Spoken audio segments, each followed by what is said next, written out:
41வது ஸ்லோகம்.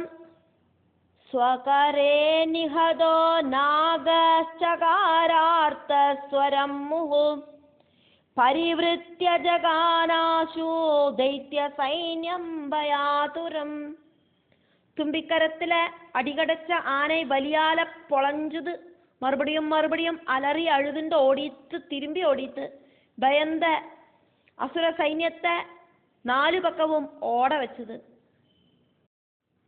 42வது ஸ்லோகம்.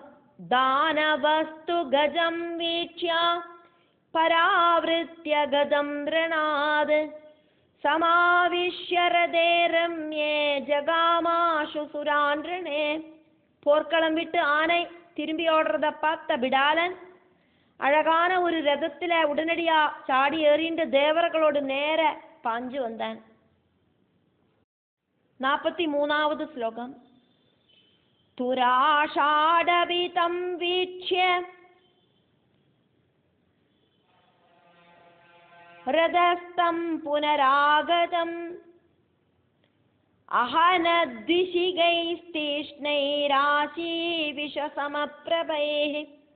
ரதத்தில் ஏறிண்டு மறுபடியும் அந்த அசுரன் வரத பார்த்த தேவேந்திரன் சர்ப்பத்துக்கு ஈக்குவலாக இருக்கிற ரொம்ப ரொம்ப பவர்ஃபுல்லாக இருக்கிற சரங்களை மறுபடியும் மறுபடியும் அந்த பிடாலனோட மேலே பிரயோகிச்சார்.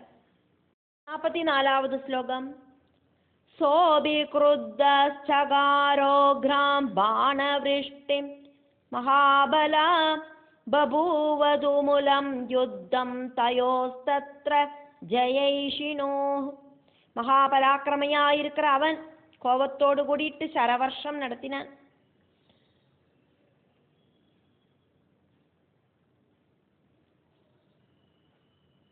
ஜெயிக்கணும் ஜெயிக்கணும் அப்படின்னு அசுரர்களும் நினைச்சா தேவர்களும் நினைச்சா, ஜெயிச்சே ஆகணும் அப்படின்னு 2 டீமும் நினைச்சா. அப்படி அவ தமிழ அதிபயங்கரமான யுத்தம் அங்க நடந்தது. 45வது ஸ்லோகம். இந்திரஸ்து பலினம் திருஷ்ட்வா கோபேனாகுலிதேந்திரியா ஜெயந்தமக்ரத கிருத்வா யுயுதே தேன சம்யுதா. பிடாலன் அப்படிங்கிற அசுரன் ரொம்ப ரொம்ப சக்தி வாய்ந்தவன் அப்படின்னு இந்திரனுக்கு தெரிஞ்சது. யுத்தம் செய்து டயர்டா தளர்ந்த இந்திரன் தன்னோட புத்திரனான ஜெயந்தனை முன்னால நிப்பாட்டிண்டு அந்த அசுரன்கிட்ட போராட ஆரம்பிச்சார். 46வது ஸ்லோகம்.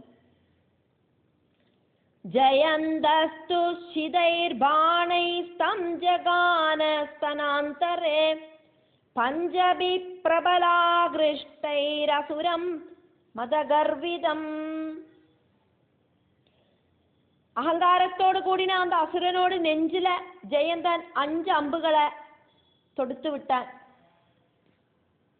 47வது ஸ்லோகம்.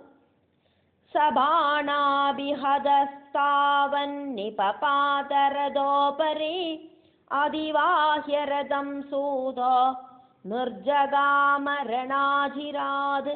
அந்த சரங்கள் அவனோட சரீரத்தில் தரைச்சு அவன் அந்த யுத்த பூமியில தேரிலேருந்து தேரோடு அந்த தட்டுல விழுந்துட்டான்.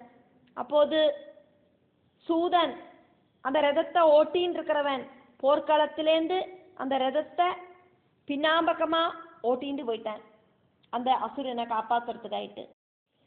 48வது ஸ்லோகம். தஸ்மின் வினிர்கதே தைத்யே பிடாலா கேதமூர்ச்சிதே ஜெயசப்தோ மகானாசி துந்துபீனாம் ச நிஸ்வனா.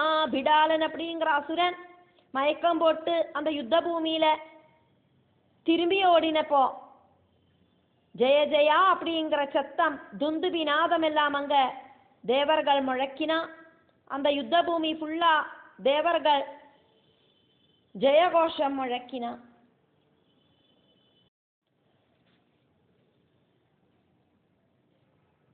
49வது ஸ்லோகம். சுரா பிரமுதிதா சர்வே துஷ்டுவுஸ்தம் சஜீபதிம் ஜகுர்கந்தர்வபதயோ നനുർദുശ്ചാപ്സരോഗണ സകല ദേവർകളും അത് കേട്ട് സന്തോഷിച്ച ദേവേന്ദ്രനെ വാഴ്ത്തിന ഗന്ധർവ ശ്രേഷ്ഠர்களெல்லாம் പാട്ട് പാടിന അപ്സര സ്ത്രീകൾ നൃത്തം വെച്ച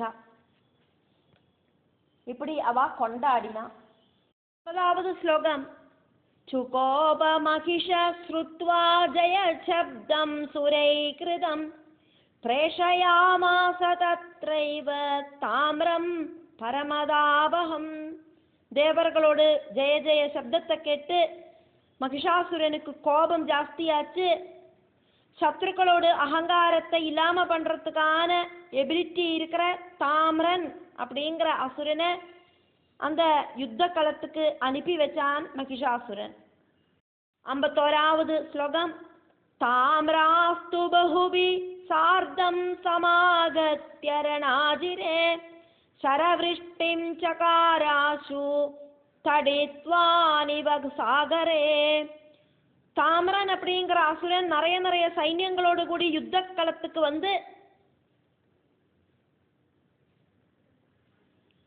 வானத்திலேந்து பெருமழை கோரி சொரியறா மாதிரி சரங்களை வர்ஷிச்சு தொடங்கினான்.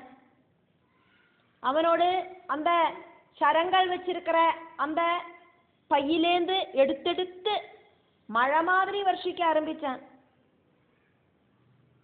52வது ஸ்லோகம் வருண பாசமுத்யம்ய ஜகாமத்வரிதஸ்ததா யமஸ்ச மகிஷாரூடோ தண்டமாதாய நிர்யயௌ. வருணன் அதுக்குள்ள பாசக்கயரை தூக்கிண்டு அதிசீக்கிரமா வந்தான். யமன் போத்தோடு மேல ஏறி உக்காந்துண்டு கையில குச்சி எடுத்துட்டு கிளம்பியாச்சு. 53வது ஸ்லோகம் தத்ர யுத்தமபூத் கோரம் தேவதானவயோர்மிதா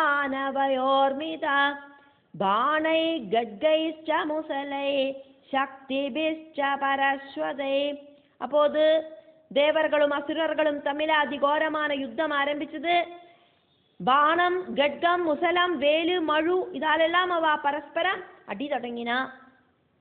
54வது ஸ்லோகம் தண்டேன நிஹதஸ்தாம்ரோ யமஹஸ்தோத்யதேன ந சசால மகாபாஹு சங்கிராமாங்கணதஸ்ததா. யமனோட கையில இருக்கிற தண்டத்தால அடிகொண்டுட்டும் மகாபாகுவாயிருக்கிற தாமரன் அந்த யுத்த களத்திலேந்து கொஞ்சம் கூட அசையலை. 55வது ஸ்லோகம் சாபமாகிருஷ்ய வேகேன முக்த்வா தீவ்ரான் சிலீமுகான் இந்திராதீனகனத்தூர்ணம் தாம்ரஸ்தஸ்மின்ரணாஜிரே. உடனடியா அவன் பில்ல முறுக்கி தீஷ்ணங்களான அம்புகளை அனுப்பினான். அந்த யுத்த பூமியில இந்திராதி தேவர்களை எல்லாம் அவன் கிடுகிடா விறக்க வச்சான். பயந்து நடுங்கினா எல்லாரும். ஸ்லோகம் 56 சேதி தேவாசரைர் திவ்யைர் நிஷிதைச்ச சிலாசிதை நிஜக்னோர் தானவான் க்ருத்தாம் திஷ்ட திஷ்டேதி சுக்ருஷு.